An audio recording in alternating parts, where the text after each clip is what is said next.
বোয়াল বোয়াল এমন একটা বোয়াল খাইতালে জীবন শেষ।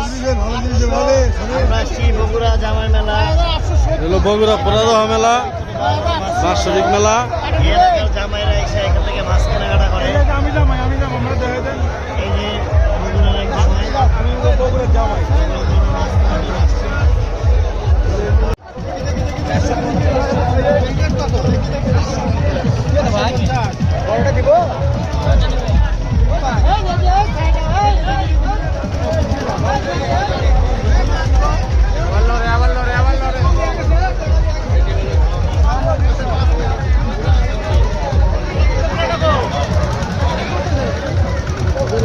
ভাই অনেক মানুষ।